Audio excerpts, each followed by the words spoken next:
Bueno, buenas tardes a todos. Acá estamos con la doctora Mariela Corti, que es la que nos va a brindar ahora la charla. Bueno, Mariela, ella es doctora en astronomía, es docente de la Facultad de Ciencias Astronómicas y Geofísicas de La Plata. Tiene una especialización en astrofísica y observación de regiones de formación estelar, si no estoy leyendo mal, no, está bien, y trabaja en el IAR, que es el Instituto Argentino de Radioastronomía, y es docente de la Facultad de La Plata, digamos, de la Universidad de La Plata. Así que bueno, también le damos la bienvenida a todos los que están presentes, y nos acompañan también la gente de la Tecnoteca de Villa María, que bueno, está Sergio y está Ariel, así que les agradecemos porque ellos siempre quieren también, digamos, poder transmitir estas charlas por medio de su, digamos, Tecnoteca.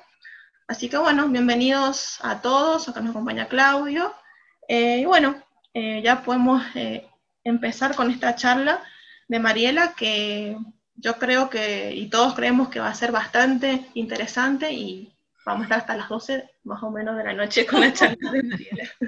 Así que, bueno, Mari, bienvenida, así que gracias. Cuando quieras puedes empezar a compartir pantalla, y les recuerdo que pueden hacerle las preguntas por el chat, tanto acá en el Zoom como por Facebook, y al final seguramente se las vamos a estar leyendo a Mariela. Así que bueno, comenzamos cuando quieras. Sí, y agrego una cosita más, y aparte la bienvenida a Mariela, y las gracias por participar. Recuerden de desconectar los audios y los videos, así le damos todo el ancho de banda a Mariela. Exactamente. Ahora sí. Ahora sí, conectamos. Muchas gracias a ustedes, en particular a la Fundación Azara por haberme invitado a participar en este ciclo, darme la posibilidad de contarles sobre, bueno, un tema que es de mi investigación, como ya dijo Silvina. Y bueno, qué sé yo, espero que resulte interesante. Yo lo titulé Medio interestelar, formación estelar, regiones de hidrógeno ionizado y estructuras de hidrógeno neutro.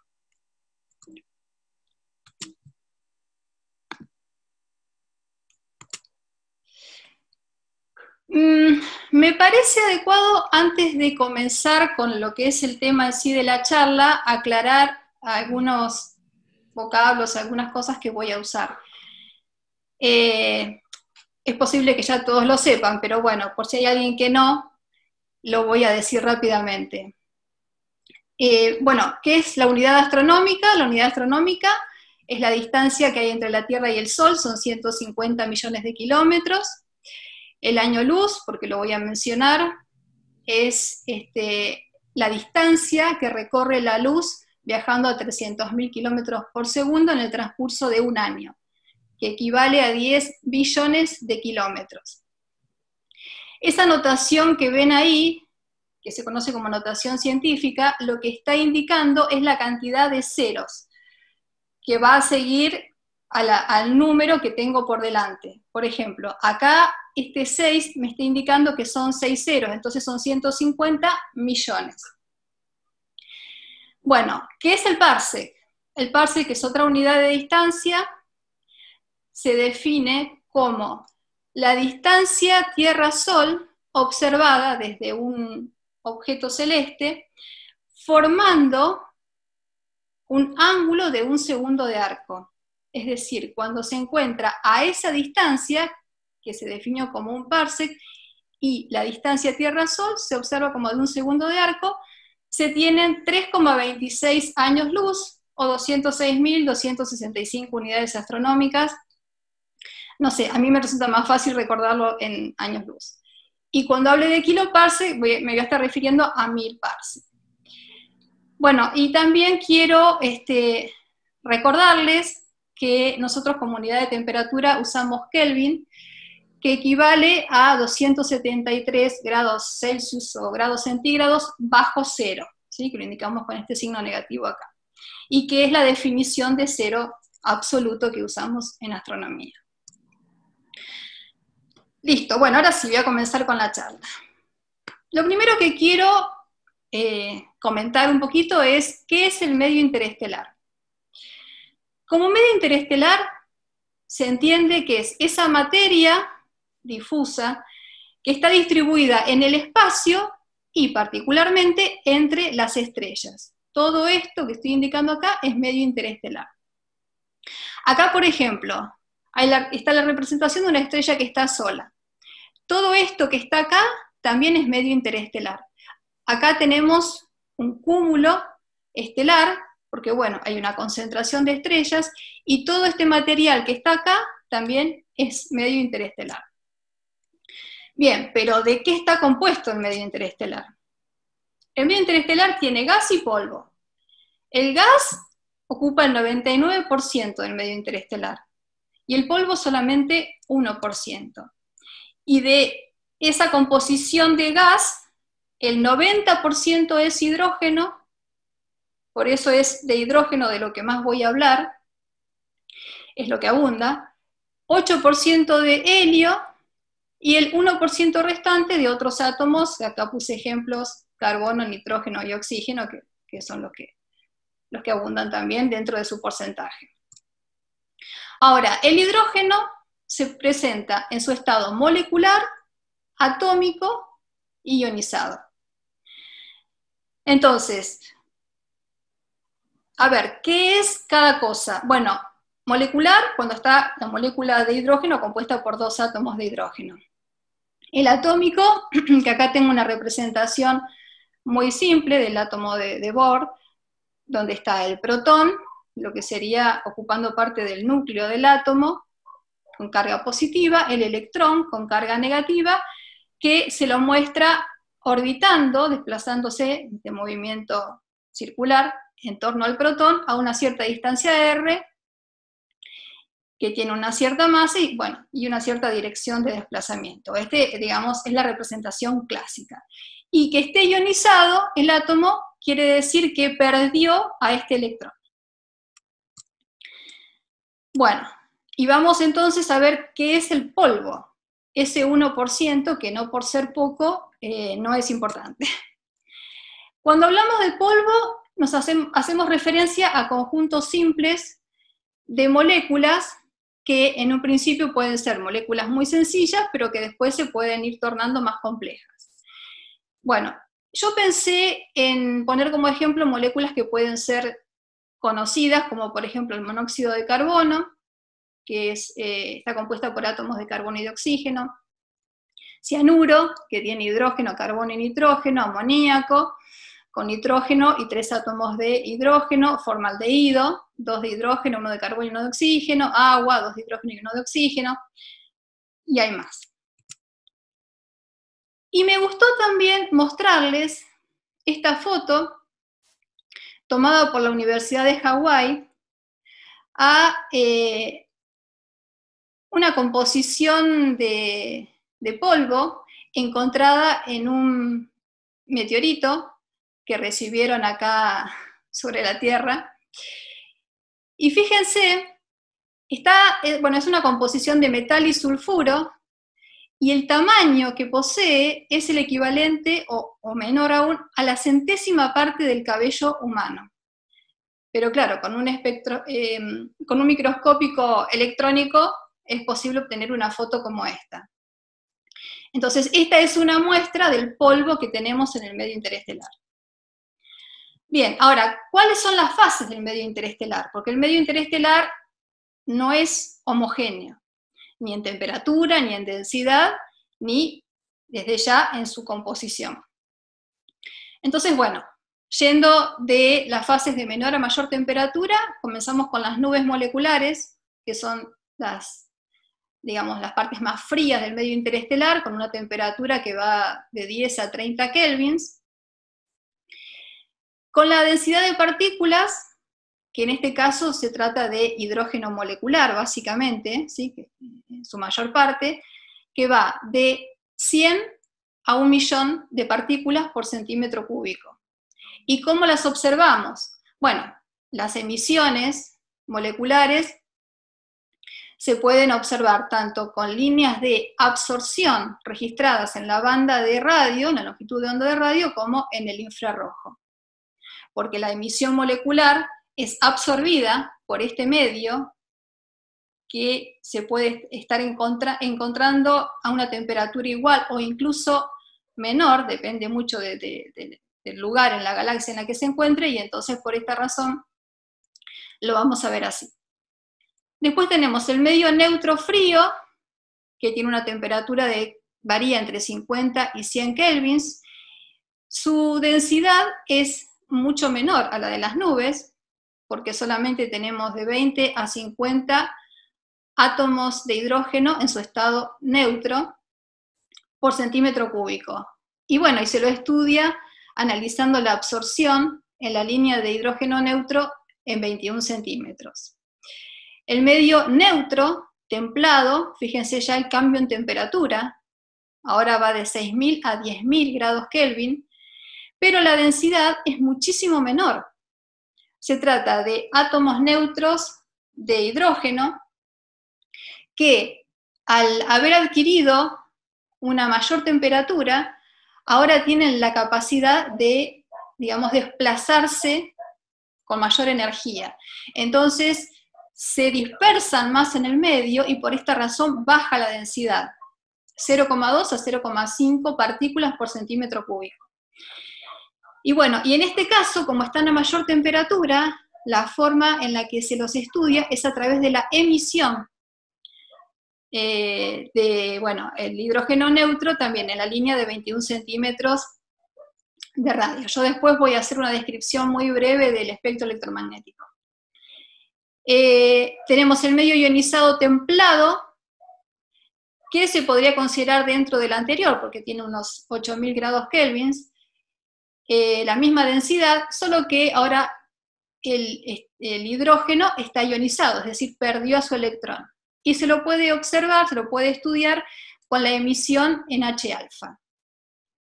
Están las regiones de hidrógeno ionizado, con una temperatura que puede ir de 7.000 a 10.000 kelvins, y fíjense que la densidad es realmente grande, porque puede tener el hidrógeno en su átomo en el estado ionizado, podemos tener de 100 a 10.000 átomos ionizados por centímetro cúbico, es decir, que podemos tener tanto protones como electrones, ¿sí? Porque ya se han desvinculado dentro del átomo.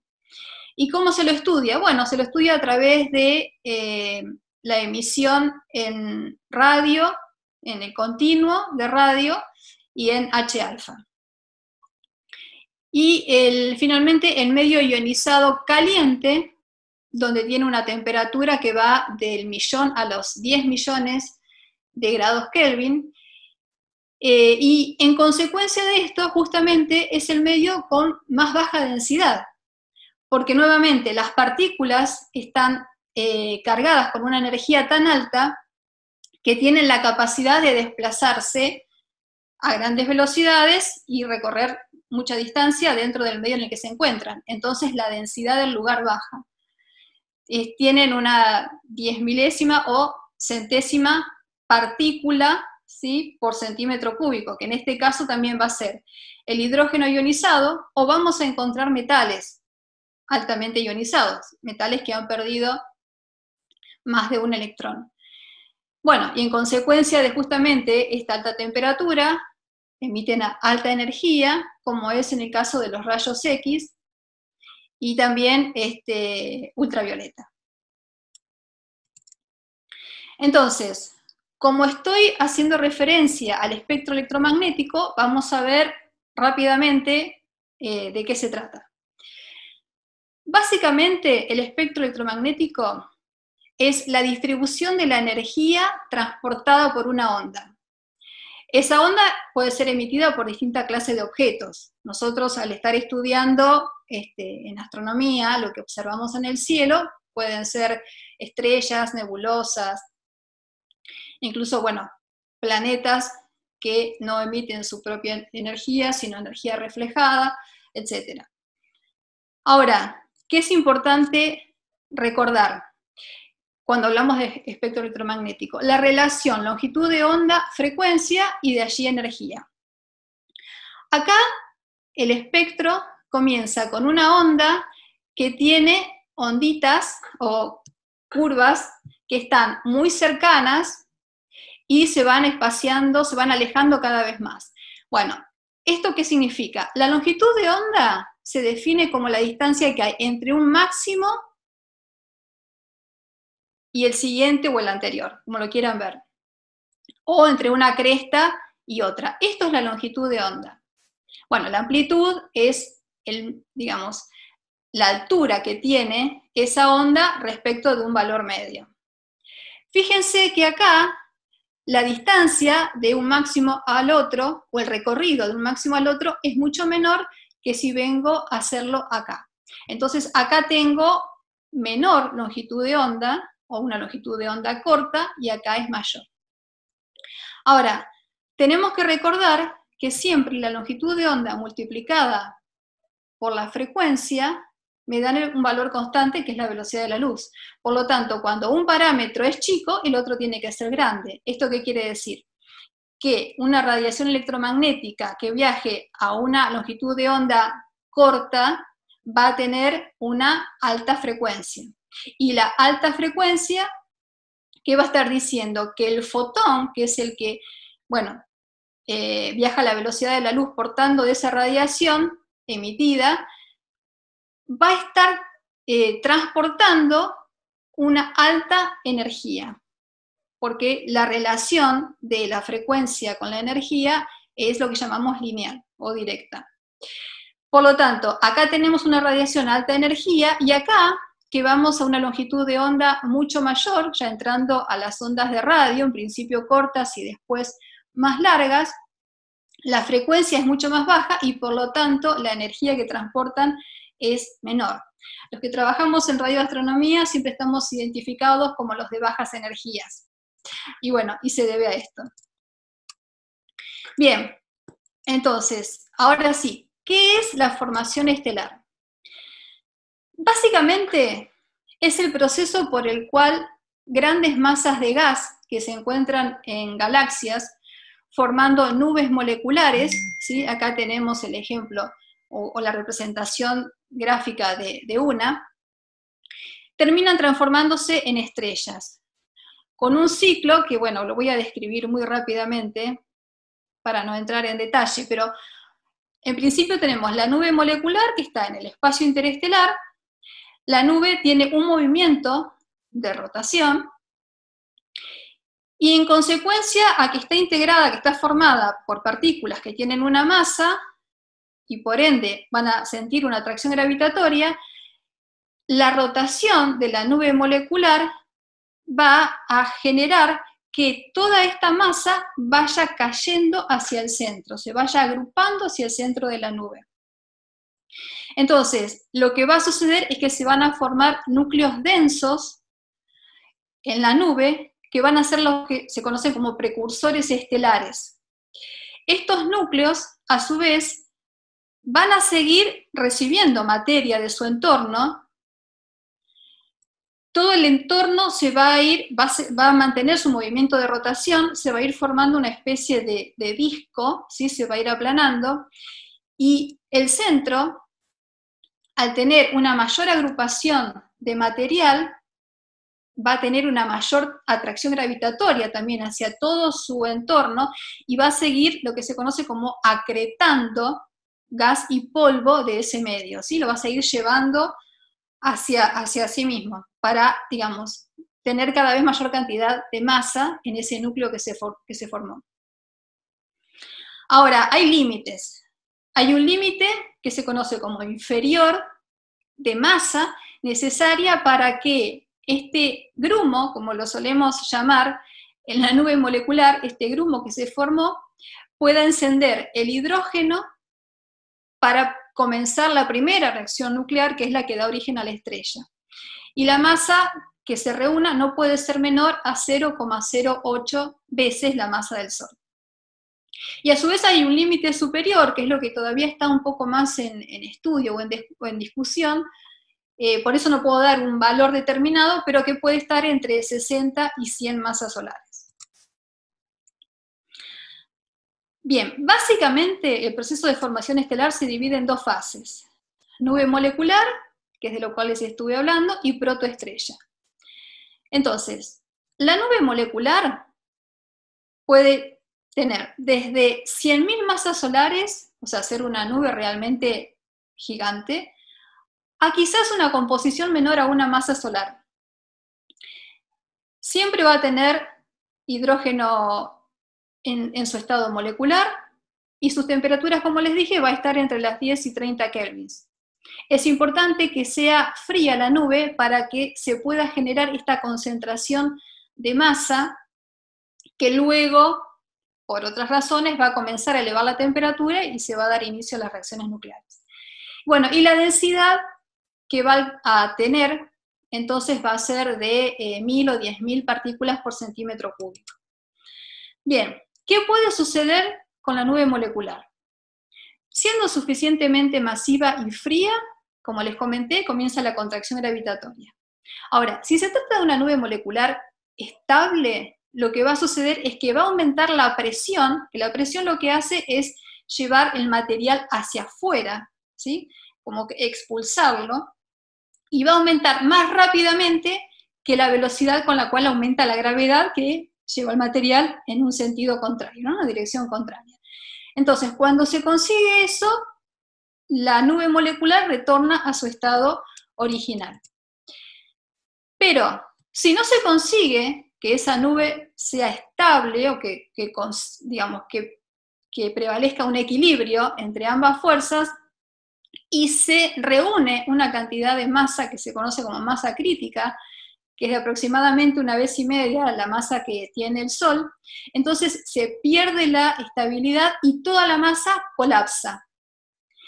Bueno, y debido a esto, en consecuencia de esto, las grandes nubes moleculares tienen brotes de formación estelar, que son estos grumos que yo les comentaba, que finalmente reúnen las condiciones para dar inicio a, en primer lugar, protoestrellas. Bueno, acá me gustó esta imagen que encontré, la elegí para mostrárselas, porque es la representación de una nube molecular que se está fragmentando para formar las protoestrellas.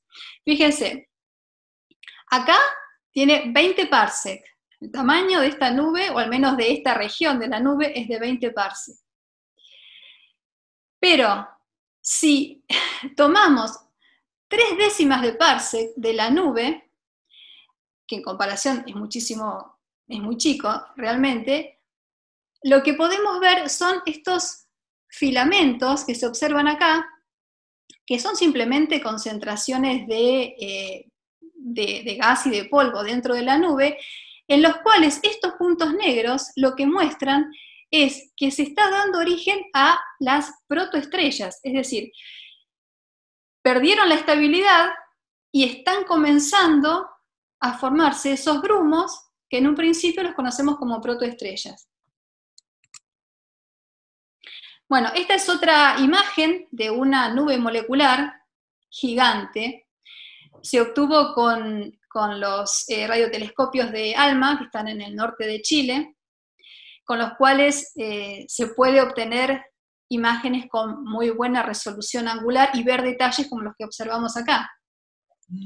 Por ejemplo, acá tenemos, en este pequeño sector de esta nube molecular, que parece ínfimo, es un puntito, si se hace un zoom y se ve la imagen en detalle, yo no sé si ustedes llegan a verlo, pero la escala que tiene esta imagen es que este segmento representa 30 años luz de tamaño, ¿sí? De distancia dentro de esta imagen.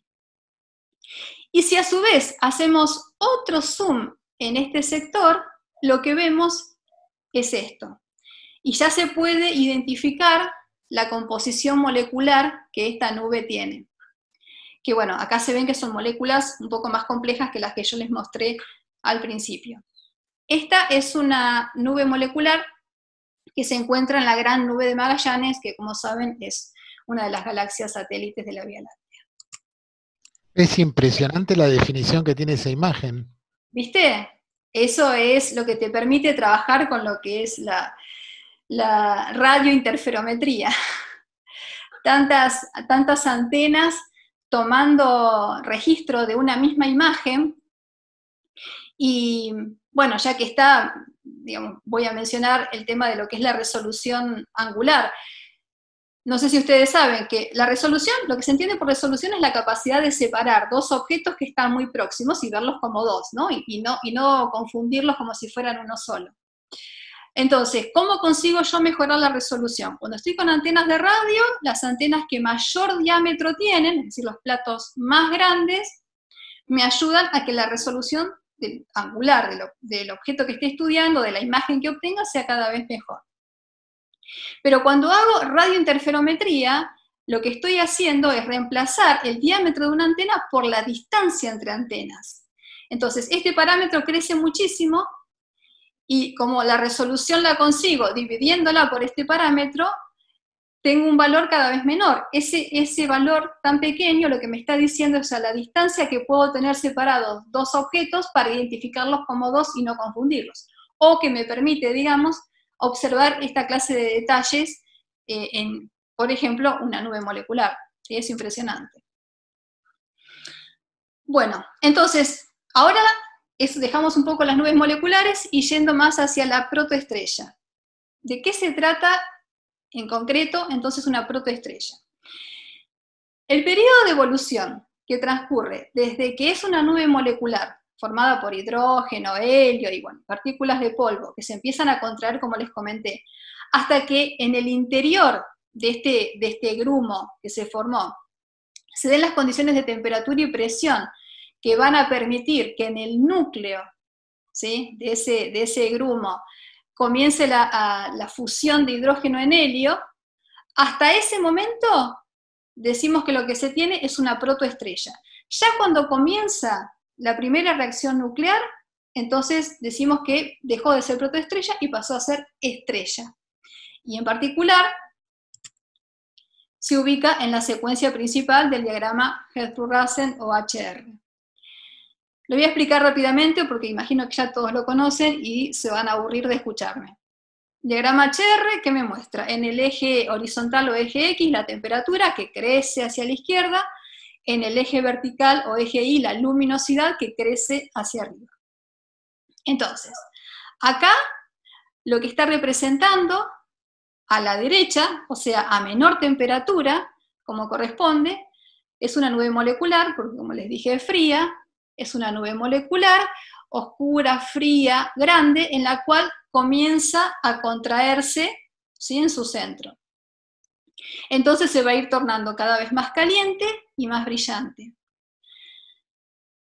Si todavía es pequeña, va a seguir acretando masa de la nube hasta que tenga la cantidad de masa suficiente para que se den esta condición de transformar el hidrógeno de su núcleo en helio, y entonces lo vamos a ubicar en la secuencia principal. Ahora, ¿qué va a pasar? Dependiendo de la cantidad de masa que se haya formado en este grumo, ¿sí?, se va a ubicar. Si es mucha masa, va a tener alta temperatura y por ende alta luminosidad. Entonces se va a ubicar en este sector de la secuencia principal, que es donde las estrellas de mucha masa se vuelven rápidamente inestables y tienen una evolución muy rápida, en unos pocos millones de años. Y de hecho permanecen en la secuencia principal pocos millones de años. En cambio, si no llega a tener una masa suficiente como para dar inicio a esta reacción nuclear de hidrógeno en helio en su centro, entonces va a quedar en este sector donde va a ser más bien una enana marrón, ¿sí?, y nunca va a llegar a ubicarse en la secuencia principal como una estrella.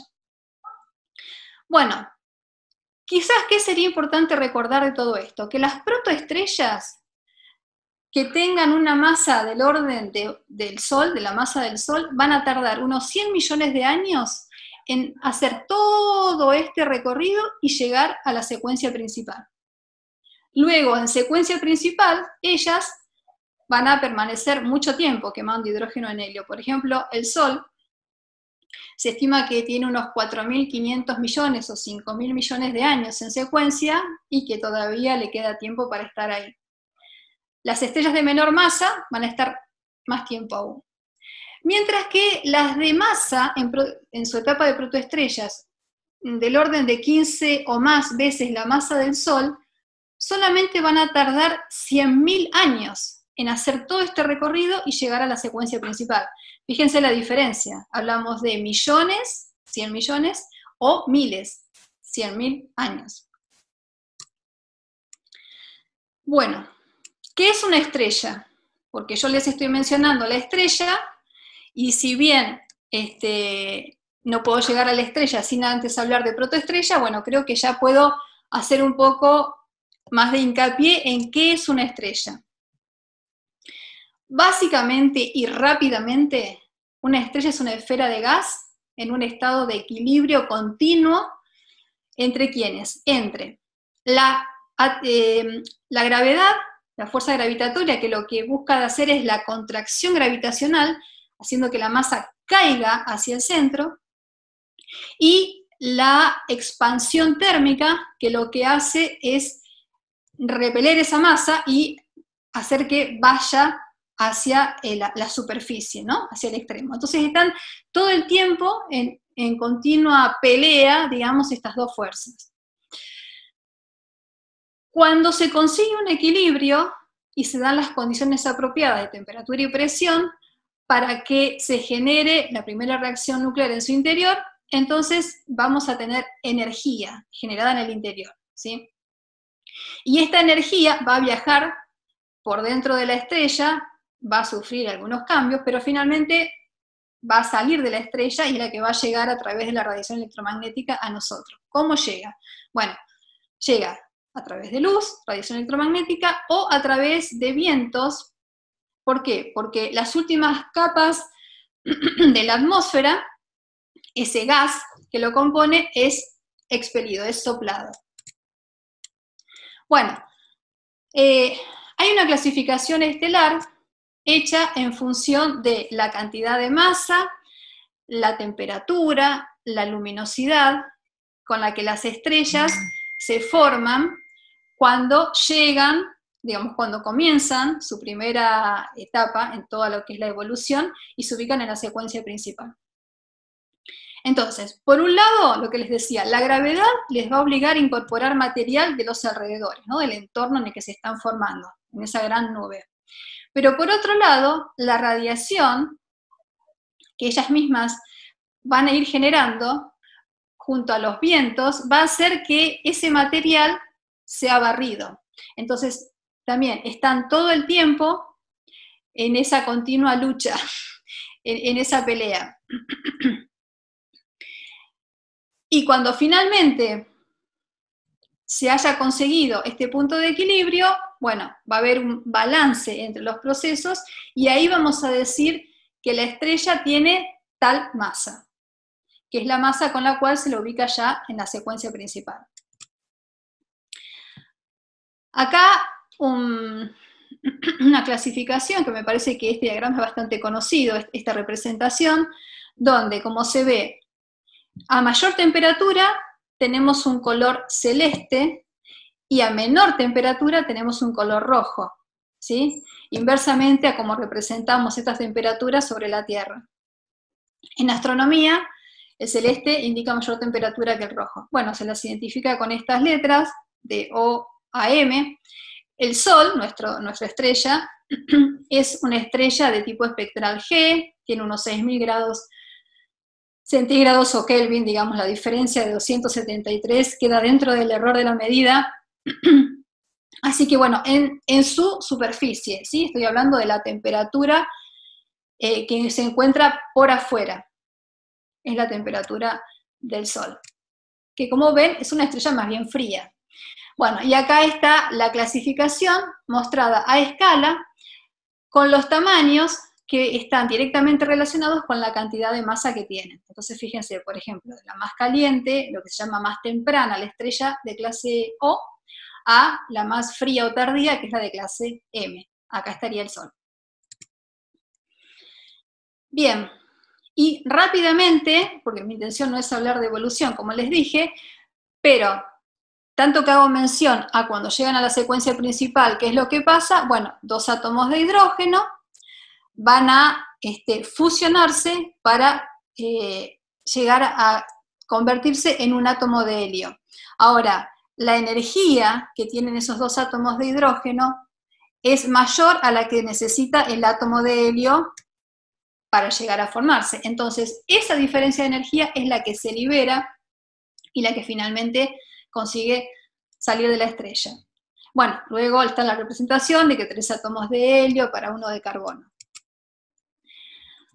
Acá también tenemos otra vez la representación, el diagrama HR, la secuencia principal. Las más calientes se las representa acá en color azul, celeste, porque incluso cuando salen de secuencia principal y siguen su ciclo evolutivo, salen a alta temperatura, después va a ir bajando la temperatura, pero salen en este color, y más abajo salen en color rojo y bueno, comienza la etapa de gigante roja.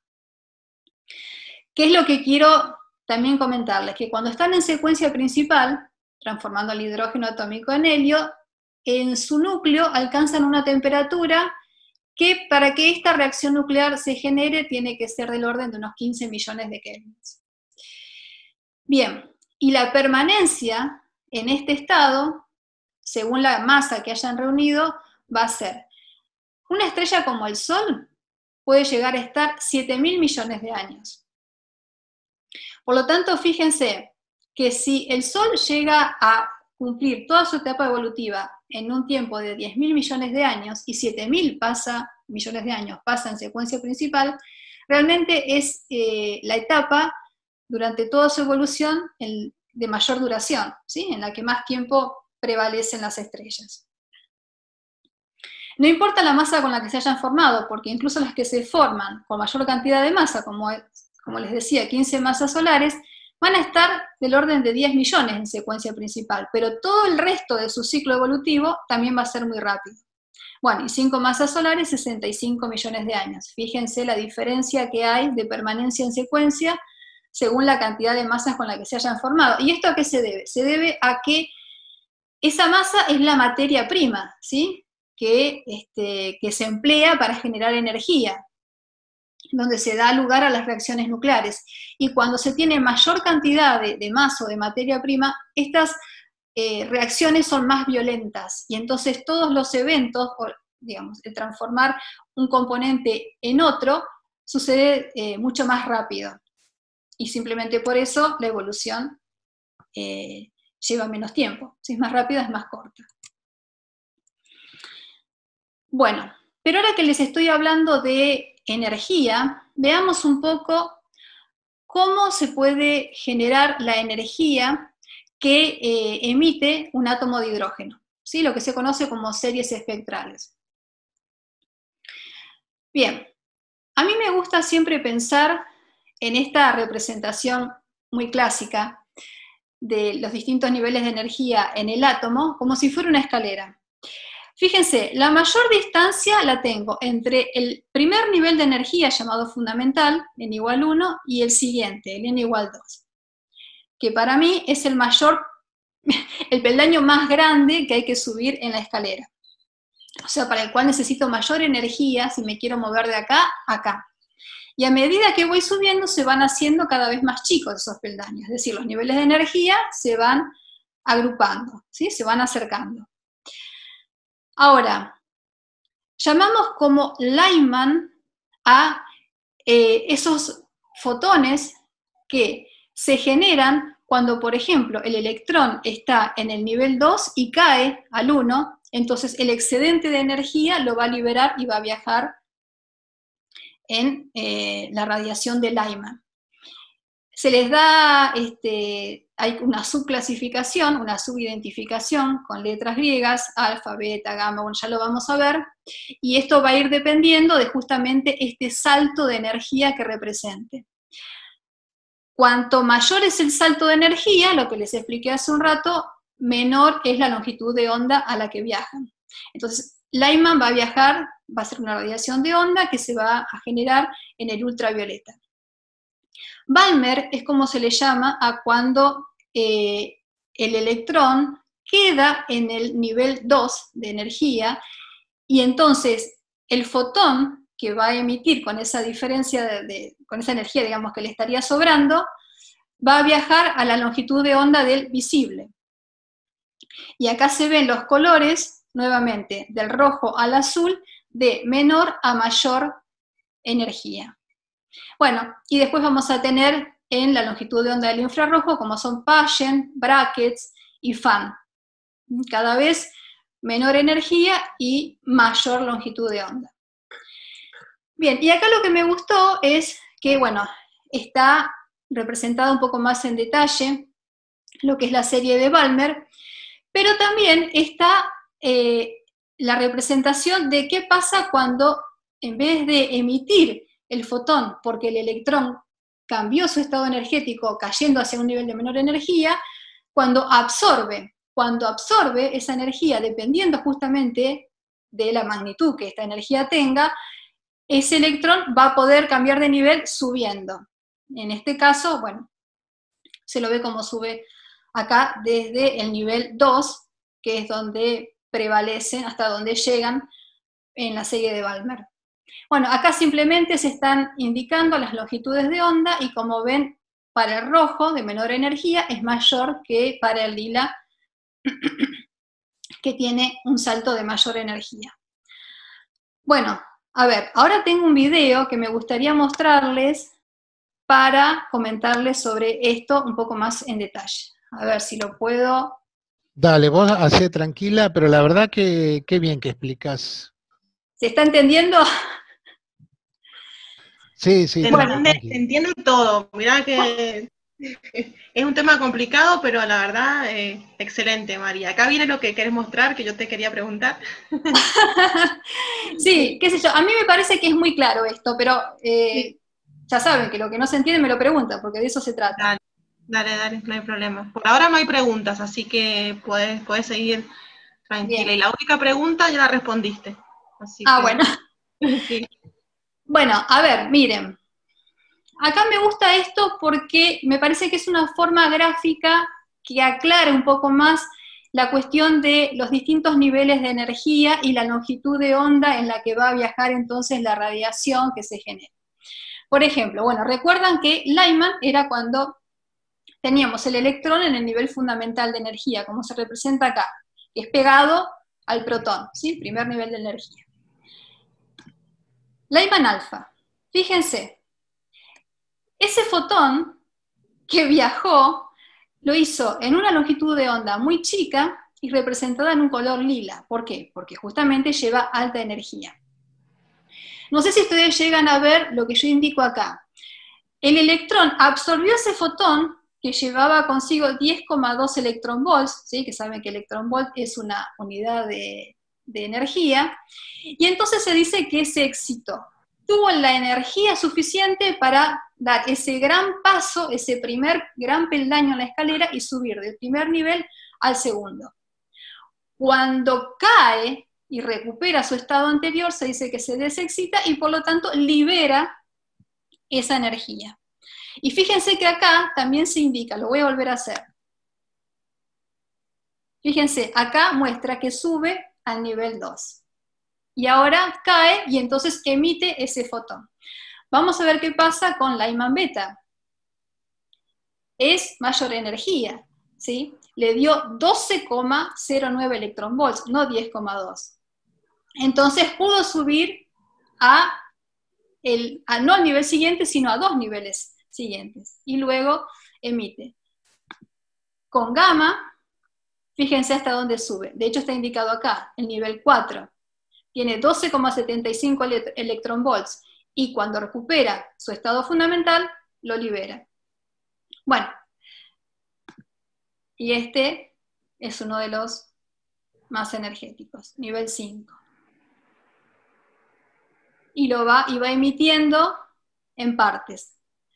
Los 13,06 electronvolts que toma y que le permiten subir del nivel 1 al 5, libera 2,86 bajando del 5 al 2, y del 2 al 1, 10,20. Fíjense esto, del 5 al 2, uno dice, uy, tengo varios niveles de energía, y esperaría que entonces esa energía emitida fuera mucho mayor a la emitida cuando baja del nivel 2 al 1, pero no.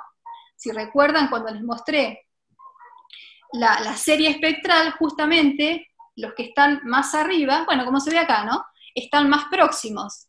Entonces el salto de energía es mucho menor que cuando, por ejemplo, vengo del 2 al 1. Bien, ¿y qué pasa con la serie de Balmer? Bueno, acá está indicado, ¿no? Esto es el ultravioleta, y acá el visible, con la serie de Balmer. Bueno, por ejemplo, H-alfa. Fíjense, ¿qué pasó? ¿Lo vieron? El fotón, lo voy a volver a hacer, viaja con una longitud de onda que se la ve más grande de como se lo veía viajando en la serie de Lyman y en un color rojo. ¿Qué quiere decir esto? Quiere decir que transporta menos energía. Y de hecho, esa energía no le alcanzó al electrón para poder pasar del primer nivel al segundo. Y no saltó, quedó ahí donde estaba.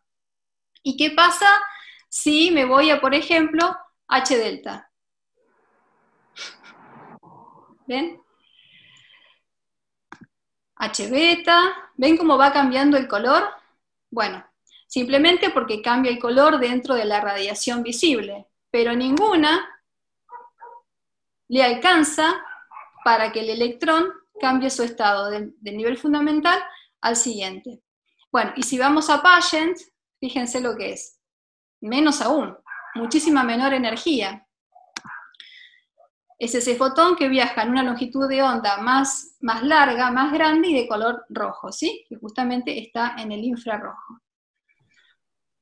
Bueno, creo que esto más o menos se debe haber entendido. Así que... Ari, sí. mira, perdón que te corte, Sí. porque creo que tiene que ver con lo que estás hablando un poco. Acá preguntan que si hay métodos para detectar enanas marrones. Sí, un método, mirá, bueno, es otro tema, ¿no? Pero voy a responder la pregunta. Las enanas marrones hace pocos años que se consiguen observar. De hecho, la teoría de enanas marrones, de su existencia y, bueno, y de cómo evolucionan, creo que no tiene tampoco mucho tiempo, deben tener 30 o 40 años. Pero la observación de enanas marrones se consigue hacer desde hace, creo que unos 15 años, o de ese orden, gracias a que cada vez se obtienen, se construyen instrumentos para la observación que son mejores, ¿no? Digamos, en la posibilidad de poder ir un poco más allá en lo que se llama el espacio profundo y de observar objetos que son más tenues en la luminosidad que tienen. Ahora, hace muy poco, se publicó un trabajo de la primera observación realizada de una enana marrón con una antena de radioastronomía. ¿Por qué?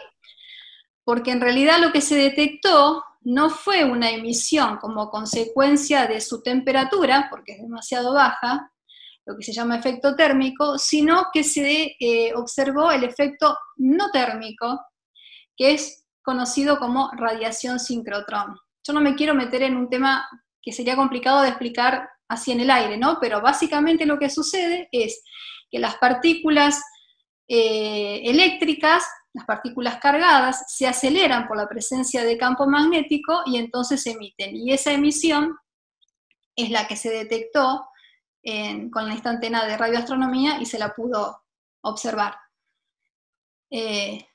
No sé si eso responde a la pregunta. Calculo que sí, esta pregunta la hizo Pedro, así que... Bien, de acá no hay ninguna pregunta, ¿me puedo ir de este videíto, de esta animación? Sí. Bien. La verdad que si no entendés cómo se forman las rayas espectrales con esa animación, no la entendés nunca. Y sí, a mí me parece que es bastante buena, bastante clara, pero bueno. Bueno, pero vamos a ver, ¿de qué otra forma el átomo de hidrógeno también puede emitir energía. Porque ahí lo que estábamos hablando, bueno, es de una clase de energía, ¿no? Por absorción de fotones. Ahora, sin absorber ningún fotón, también se puede generar energía. La que viaja después en la longitud de onda de 21 centímetros que observamos en radioastronomía. Y sin perder el electrón, ¿sí? El hidrógeno sigue siendo neutro. ¿Qué sucede? El protón y el electrón tienen un movimiento de rotación en torno a un eje imaginario que se conoce como spin. ¿Sí? Como la Tierra que se genera noche y día, bueno, es similar. Ahora, ¿qué pasa? La configuración, cuando los dos movimientos de spin están paralelos, o sea, en un mismo sentido, orientados en un mismo sentido, se conoce como de alta energía. Pero cuando la configuración cambia, porque se invierte la orientación del spin del electrón, entonces la energía de esa configuración disminuye y el excedente se libera en este fotón que viaja a 21 centímetros. Es otra forma de generar energía que tiene el hidrógeno neutro.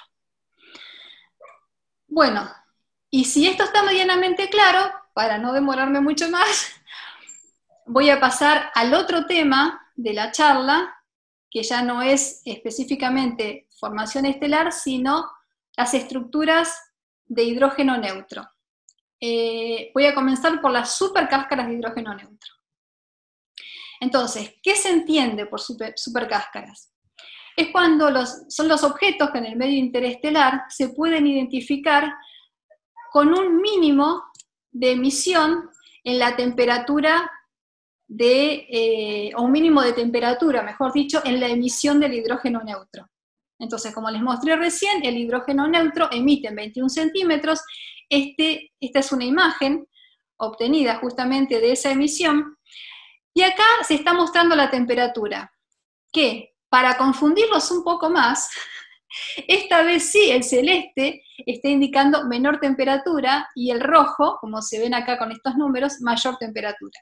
Entonces, esta menor temperatura que se encuentra rodeada por una cáscara, una capa que se ve que está a mayor temperatura, es lo que define una supercáscara de hidrógeno neutro. Se los encuentra en el medio interestelar de galaxias en espiral y realmente son objetos que reúnen mucha masa. Quiero mostrarles algo acá. Fíjense, bueno, ese es el mismo mapa que les mostraba recién, ¿no? Acá simplemente estoy dando las coordenadas, donde se ubica en la galaxia, está debajo del plano de la galaxia. Primero se estudió esta región y esta elipse de puntitos blancos, lo que está marcando es una cáscara de hidrógeno neutro. Bueno, esta identificación tiene que ver con las coordenadas en las que se la observa. El hecho de que sea positiva quiere decir que su centro está prácticamente por encima del cero del plano galáctico, entonces la ponían acá, en cero. Esto está en cero, está prácticamente en el plano galáctico, y lo que se está mostrando con más 47 es la velocidad de desplazamiento en la galaxia. Bueno, este fue un trabajo del 2002. Y después, estudiando yo con el doctor Arnal y yo, estudiando esta imagen, esta región, nos dimos cuenta que en realidad esa cáscara era parte de una supercáscara, ¿sí? Algo mucho mayor, de mayor tamaño y de mayor masa. ¿Y dónde se ubica? Bueno, como les decía, esta cáscara está centrada en el plano galáctico. La supercáscara, si buscamos un centro de simetría, se ubica a 2 grados, como está mostrado acá, 2 grados por debajo del plano galáctico. Y en la galaxia está ubicado en lo que se conoce como el tercer cuadrante. Fíjense, acá tenemos una representación de nuestra galaxia, ¿no? De la Vía Láctea. Este es el centro galáctico, este es el Sol. Si trazamos esta cruz centrada en nosotros, ¿sí? En el Sol, lo que vemos es que se definen 4 cuadrantes. El primero es con la coordenada de longitud galáctica definida como 0 en la línea que pasa por el Sol y por el centro galáctico, y que crece en este sentido. A 90 grados el primer cuadrante, el segundo de 90 a 180, el tercero de 180 a 270, y finalmente el cuarto completando hasta 360 toda la vuelta. Ahora, entonces, esta supercáscara con 262 grados se ubica ahí, en el borde del tercer cuadrante. La velocidad con la que se la observa desplazándose es la velocidad radial positiva. ¿Y qué quiero mostrarles con esto? Fíjense acá, estas flechas, las flechas negras son todas tangentes, digamos, ¿sí? Se apoyan sobre estos círculos de movimiento que se hacen en la galaxia, que no es exactamente circular, pero bueno, es un esquema, ¿no? Ahora, la velocidad, esta flecha se descompone en otras dos. Una de ellas es la que queda en la dirección a la visual del observador, en este caso, en la dirección al Sol, acá, sobre esta línea. Y está indicada en color rojo. Entonces, estas flechitas rojas es la componente en dirección al observador de la velocidad con la cual se desplaza en la galaxia, lo que sea que estemos observando. Está indicada en color rojo porque acá lo observamos como si se estuviera alejando de nosotros, mientras que en este cuadrante, en el cuarto, la flecha negra sigue siendo lo mismo, ¿sí? Indica lo mismo, pero cuando pasa del primer cuadrante al cuarto, fíjense, la velocidad radial se indica en color azul y apuntando hacia el Sol, ¿sí? Porque da la impresión de como que se estuviera acercando a nosotros. Bueno, que esta cáscara o supercáscara tenga una velocidad positiva, la cáscara o la supercáscara iguales, lo que está indicando es que se está alejando de nosotros, ¿sí? Del observador, como si estas flechas estuvieran representadas en este tercer cuadrante. Bueno, no sé si se entiende, pero digamos, un poco quiero dejarles la idea para ubicarlos dónde está esta cáscara y supercáscara de hidrógeno neutro que, bueno, que es consecuencia de una investigación que realicé. Sí, no, se entiende perfecto. Una consulta te quería hacer. ¿Qué tamaño tiene la supercáscara esa aproximadamente? Y esa supercáscara, para definírsela como tal, tiene que tener algunos parsec de diámetro, ¿sí? Tiene que, esta en particular, no recuerdo si tenía 5 parsec, pero tiene que ser de ese orden, del orden del parsec. O sea, si recuerdan, el parsec son 3,26 años luz, entonces tiene que tener varios años luz de tamaño. Bueno, y acá lo que les quiero mostrar, volviendo nuevamente al tema de la resolución angular, y que depende con qué la estemos observando, fíjense, si hago un zoom de este sector de la supercáscara, observada esta imagen obtenida con la antena del IAR, donde trabajo, que tiene 30 metros de diámetro, y una resolución de 30 minutos angulares es el tamaño aparente del Sol o de la luna llena. Eso es lo que tienen que estar de separados, dos objetos en el cielo, para que con esa antena los podamos ver separados. Bien, pero si yo hago un zoom de esta región, de este sector, obtengo esta imagen, ¿con qué?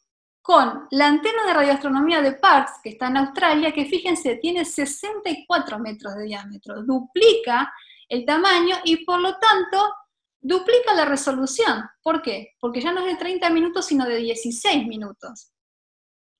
Que tienen que estar separados dos objetos para poderlos ver como dos en vez de uno. O dicho de otra manera, para poder ver yo este detalle, que acá es imposible.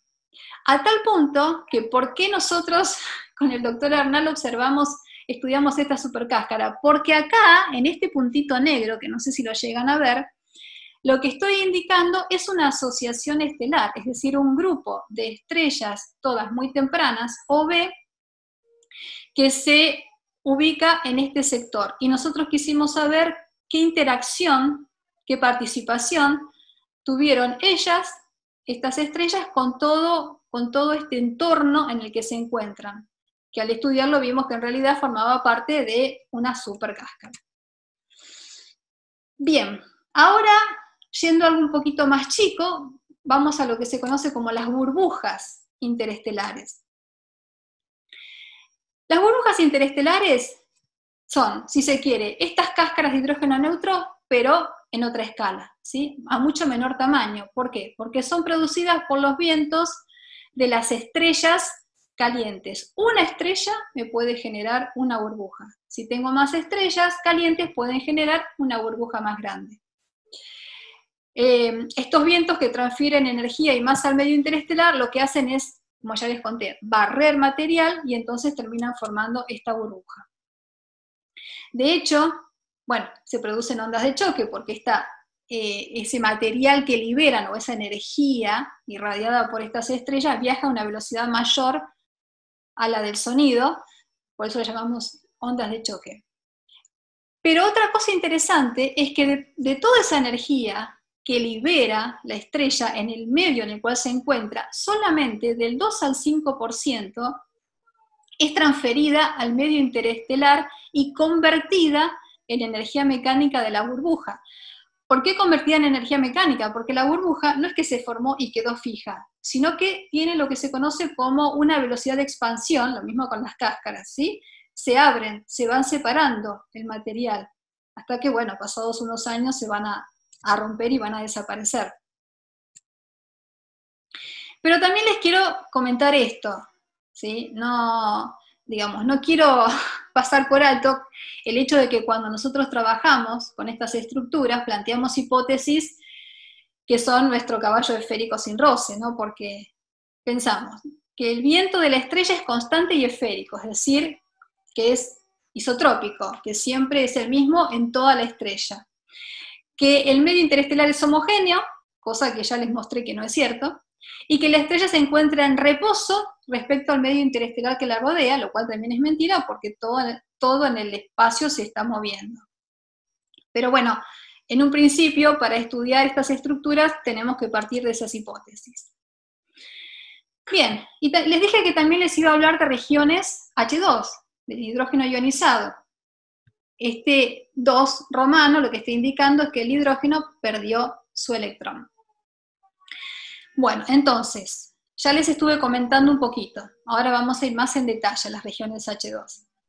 Se trata de nubes de gas en las cuales el átomo de hidrógeno ha perdido su electrón y lo convierte en un hidrógeno ionizado.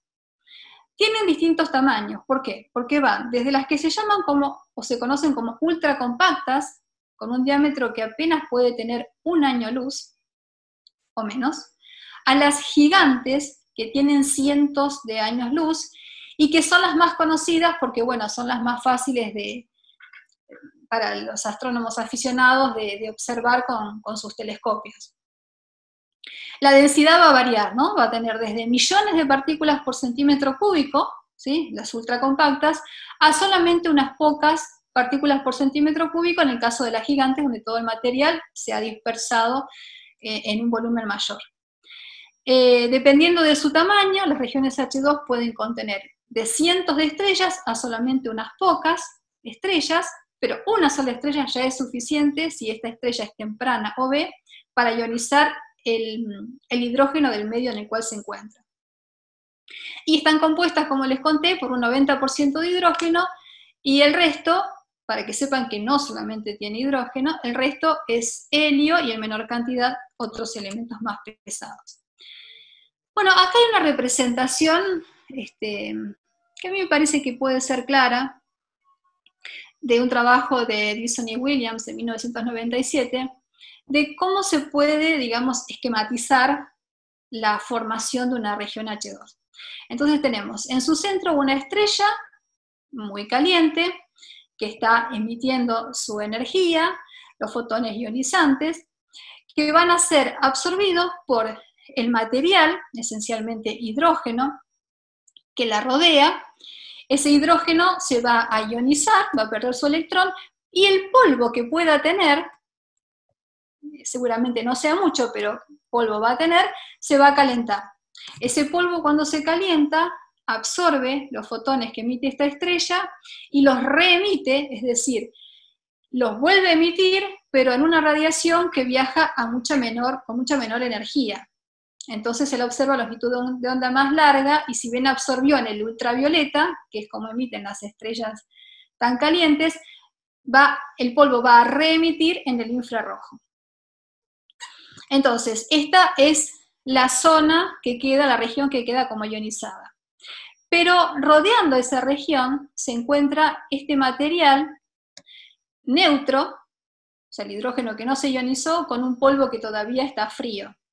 La diferencia entre estas dos zonas es lo que se conoce como el frente de ionización. Ahora, ¿qué sucede? Con el tiempo en el cual esta estrella sigue emitiendo su radiación, la masa y el tamaño de la región H2 van a ir aumentando. ¿Por qué van a ir aumentando? Bueno, esencialmente porque tiene un comportamiento de que el hidrógeno cada vez va a ir absorbiendo, mayor cantidad de hidrógeno va a ir absorbiendo estos fotones emitidos por la estrella, y entonces se va a ir ionizando, y por lo tanto se va a ir corriendo, se va a ir desplazando en la zona este frente de ionización, ampliando esta zona de región H2. Y a su vez, la velocidad con la que esto sucede, digamos que uno ve como si se expandiera, ¿sí? Y en realidad lo que está sucediendo es que está ionizando cada vez más afuera, esa velocidad de expansión y la densidad de los electrones va a ir disminuyendo. ¿Por qué? Porque se encuentra cada vez con mayor cantidad en su entorno, y ya la radiación de la estrella no es la suficiente como para ionizarlo. Entonces, la densidad de electrones va a ir disminuyendo, porque por otra parte se van a empezar a recombinar los electrones que estén sueltos, y la velocidad de expansión también se va a ir deteniendo, se va a ir frenando. Entonces, cuando se alcanza un equilibrio de presiones entre el gas ionizado que tenemos acá y el gas neutro que está afuera, que entonces es cuando la expansión se va a detener, va a cesar. Lo que hay que recordar siempre en estos modelos que uno construye es que el medio puede no ser homogéneo, y además no estamos considerando campos magnéticos, entre otros factores. Bien, ahora estos electrones libres, entonces, que se recombinan con los átomos ionizados, van a recuperar su estado neutro, ¿sí? Los átomos van a recuperar su estado neutro, y se va a conseguir emisión de energía. Pero también puede pasar que esos electrones libres no alcancen a ser capturados por el protón del átomo de hidrógeno, sino que simplemente este protón tenga una interacción eléctrica con el electrón que genere que se desvíe la trayectoria de esta partícula. Y entonces, al cambiar la trayectoria, necesita menos energía, y como ven, ese fotón indicado con esa flechita amarilla, es la energía que libera, porque es energía excedente ahora, el electrón que cambió la trayectoria. Entonces, es una forma en la cual puede emitir el hidrógeno estando ionizado. Porque si está ionizado perdió el electrón, pero sin embargo puede emitir debido a esto. Bueno, y como les hablé de estructuras de hidrógeno neutro, regiones de hidrógeno ionizado, y les comenté un poco sobre nuestra galaxia, me gustó mostrarles un resultado de una investigación realizada en el 2014 por Howard Hahn, donde ellos lo que hacen es estudiar todas las regiones H2 y también nubes moleculares, pero en particular regiones H2 que pueden observar en la Vía Láctea. Y fíjense, acá simplemente con estos cuadraditos rojos están indicadas esas regiones H2. Como les mostré antes, este es el Sol, este es el centro galáctico, y acá tenemos los 4 cuadrantes. Ahora, acá ellos ven que perfectamente se pueden definir los brazos espirales de la galaxia, que es, digamos, el sector de la galaxia donde se encuentran estas regiones H2 porque es donde se da lugar a la formación estelar. Acá tenemos el brazo local o de Orión, que es donde se encuentra el Sol, nosotros, ¿no?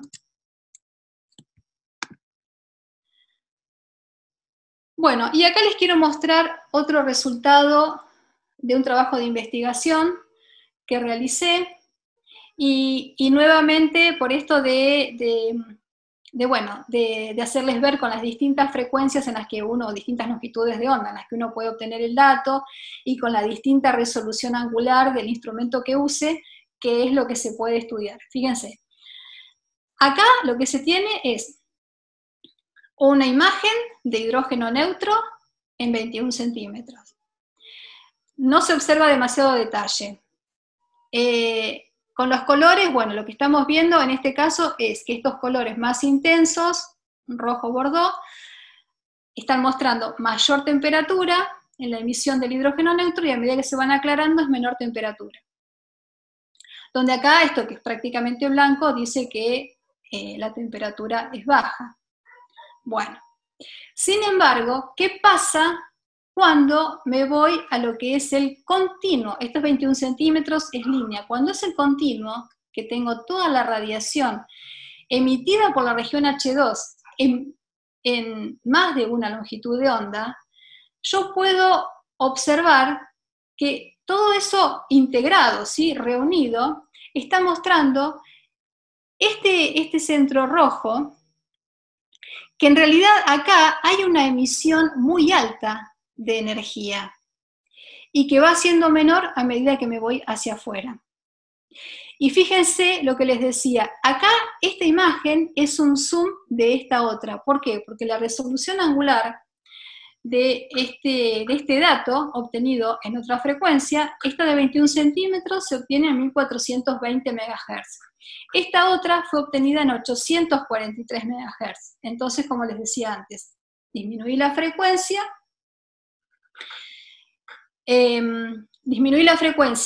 aumenté la longitud de onda, pero en este caso el instrumento que estoy usando es diferente y mejoro la resolución. Entonces, puedo ver esto que está acá, es este grano, este chichón que acá se presenta de esta forma. Y a su vez, si hago un zoom a este sector, obtengo esta imagen, ya no es en radio, sino en infrarrojo, donde lo que está mostrando es, bueno, la formación estelar. Todos estos puntos brillantes son protoestrellas o estrellas ya formadas que se están originando en el lugar. Todo esto acá es material interestelar. Estas son, bueno, regiones más oscuras, que seguramente detrás de ellas tienen protoestrellas que todavía no llegan a verse. Y estos sectores que están acá, este y este, son centros de formación estelar, que son los que se indican acá en radio. Esta región H2 que les estoy mostrando tiene un tamaño de 8 años luz de diámetro y una cantidad de 93 masas solares. Por lo tanto, estaría como en un tamaño intermedio. Bien, esta es otra región H2, este es el caso de una nube molecular, que a su vez tiene sectores donde las estrellas ya se han formado con alta temperatura, alta energía, y están ionizando al medio. Y fíjense, estos otros puntos de colores, los que están en un color más lila y celeste, están indicando que se encuentran a mayor temperatura, estos de acá, y los que están en un color más rojizo, a menor temperatura. Bueno, como es todo el material interestelar que se encuentra acá, ¿no? Esta imagen es una combinación de datos obtenidos con rayos X por el observatorio Chandra, satélite que tenemos fuera de nuestra atmósfera, que muestra las estrellas más calientes, y datos obtenidos con el infrarrojo, que es otro telescopio espacial, el Spitzer, que me puede mostrar la emisión del polvo y de las estrellas que aún están recubiertas por este polvo y que por lo tanto su temperatura es más baja. Haciendo esta composición de ambas imágenes se puede observar todo esto. Bueno, NGC 604 es una región de formación estelar gigante, que supongo que les resulta conocida a todos, tiene un tamaño de unos 1700 años luz.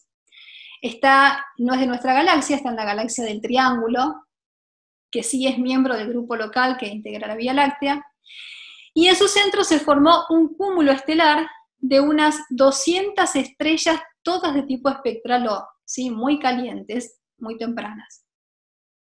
Entonces, ellas tienen la capacidad de ionizar la región, y bueno, se ha estudiado que contiene una masa, toda la región contiene una masa de el orden de unos 100.000 veces la masa del Sol.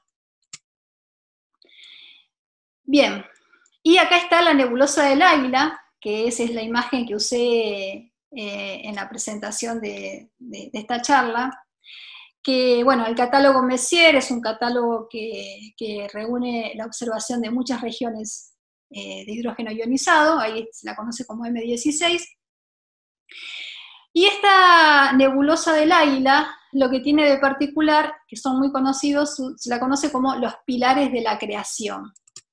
¿Por qué? Porque, por ejemplo, acá, lo que se conoce como los pilares de la creación, acá, fíjense, todo esto es material oscuro, porque la concentración de gas y polvo que tiene todavía no deja ver las estrellas que seguramente se están formando en ellos, ¿no? Las protoestrellas que están ahí.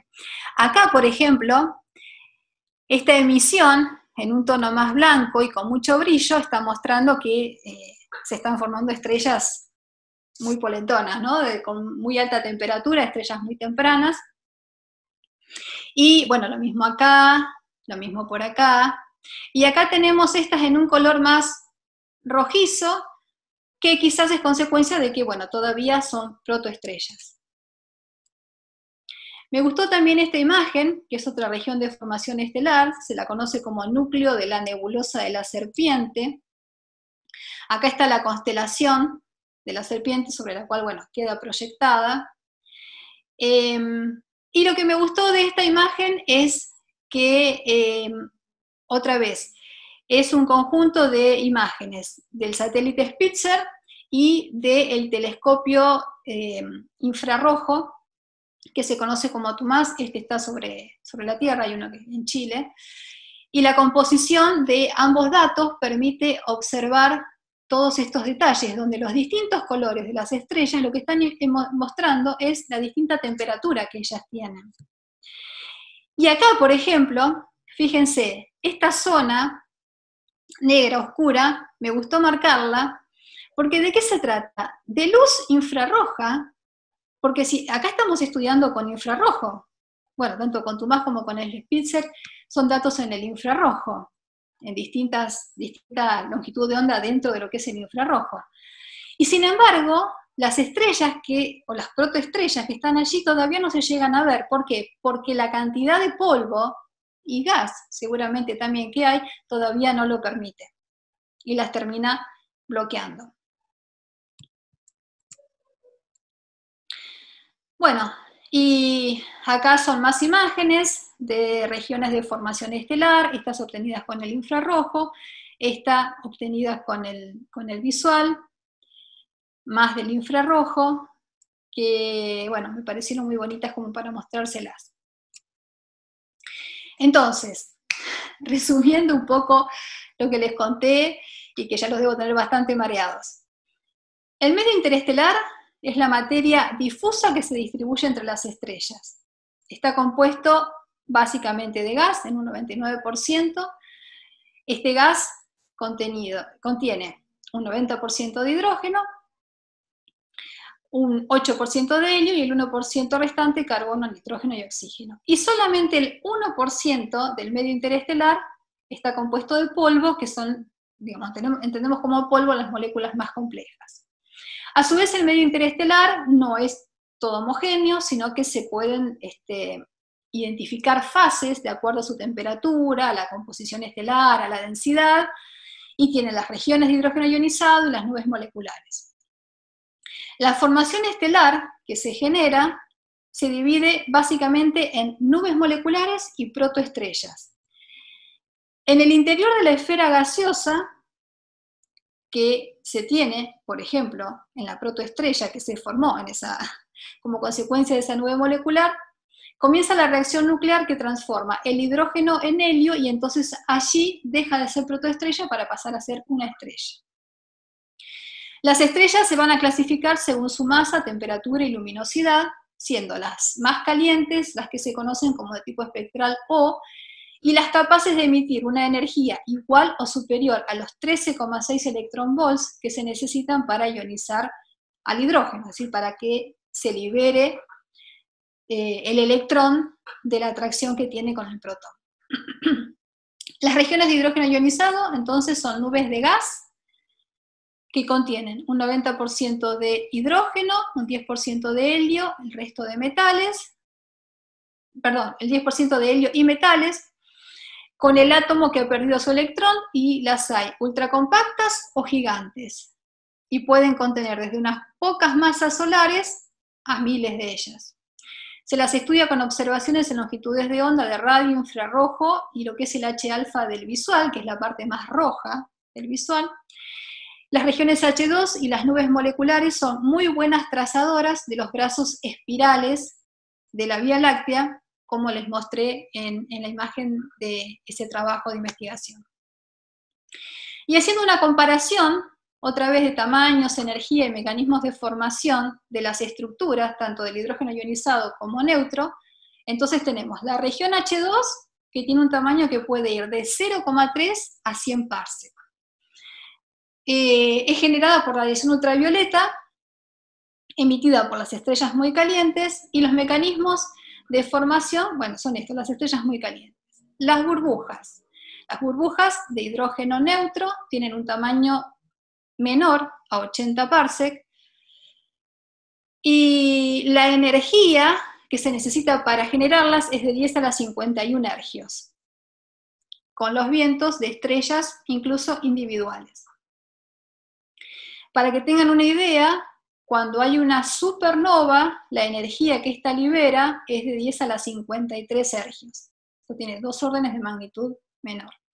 Y las cáscaras o supercáscaras van de 80 a 1000 parsec o de 1 a 5 kiloparsecs. A mí me parece recordar que la supercáscara que estudié yo estaba entre 1 y 2 kiloparsec. Me tendría que fijar.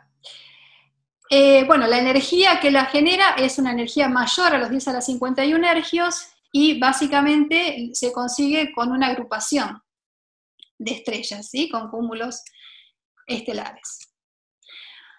Bueno, y no puedo terminar esta charla si no es con aquello dicho por este astrónomo divulgador tan famoso que hizo trabajos tan importantes como Carl Sagan. El nitrógeno de nuestro ADN, el calcio de nuestros dientes, el hierro de nuestra sangre y el carbono de nuestras tartas de manzana se hicieron en el interior de estrellas que colapsaron. Estamos hechos de materia estelar. Todos nosotros somos un poquito estrellas. Bueno, nada más. Gracias.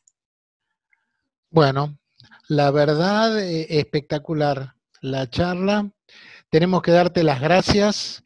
Se quedó todo el mundo. Yo pensé que se iban a querer ir, pero no te quisieron. Se quedaron. Y ¿sabes lo que tiene de valiosa la charla que diste? Lo que le veo de más valioso es que diste una definición de cada cosa. ¿Qué es una estrella? ¿Qué es una enana marrón? ¿Cómo son las nubes moleculares? Esa definición que es difícil de encontrar, y una definición moderna y bien estructurada, y la lograste. Así que la verdad que esto va como una clase directamente de astronomía estelar. Bueno, yo creo que esas definiciones me lo facilita el hecho de estar investigando en el tema, ¿no? Que es un poco como entendemos nosotros que son estas estructuras, todo esto sobre lo cual hablé. Exacto. Bueno, pero también está bueno el hecho de que como vos, como científica, nos estás dando información de primera mano. Eso también es muy valioso, porque muchas veces escuchás charlas, pero son cosas que fueron capaz que leídas hace 40 años o cosas que quedaron viejas, y acá estamos con cosas que son realmente modernas y bien estructuradas. Hablando de eso, algo que quería decir, digamos, actualizar un dato, y es el tamaño que tiene nuestra galaxia. Porque estuve leyendo unos trabajos en los que dicen que, bueno, hace poco, gracias a que vamos mejorando los instrumentos con los que hacemos observaciones y podemos ir más allá en el espacio, se han observado estrellas que se encontrarían a unos 85.000 años luz del centro de la galaxia. Por lo Bien. tanto, si pensamos en una galaxia simétrica, ya no tiene 100.000 años luz de un extremo al otro, sino que estaría del orden de, bueno, 170.000, 180.000, en algunos lugares te encontré 200.000 años luz de tamaño. Está bien. ¿Sí? En Y tu bueno. cara Andrómeda se llama eso, que decían que era la más grande Andrómeda. Y ahora, no sé, Está a ahí, lo mejor está ahí Andrómeda, peleando. sí, sigue siendo la más grande, pero bueno, nuestra galaxia es más grande de lo que se creía. Perfecto. Bueno, buen dato también. Bueno, queda, más o menos se fueron respondiendo las preguntas que se fueron haciendo, las fuiste respondiendo sobre la marcha, pero sí hay muchos agradecimientos. A ver, que es muy buena la charla, muy claras las explicaciones, muy buenas las imágenes, excelente docente.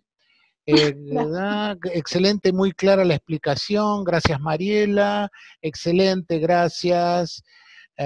Espectacular charla, súper interesante de Gerardo. Mateo, a mí me sirvió mucho su orientación, le sirvió tu charla.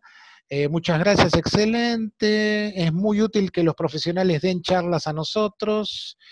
Y desde el Meet, que bueno, viste que te decía que estaban conectados alguna gente del Meet, también agradecen mucho por la charla y a Leo por la conexión. Así que la verdad que todo el mundo quedó contento, por suerte. Bueno, me alegro. Te digo que me quedaron un montón de cosas por decir, que si te mostrara mi presentación, debo tener como 20 diapositivas que las saqué, porque dije, no, esto no va a terminar nunca.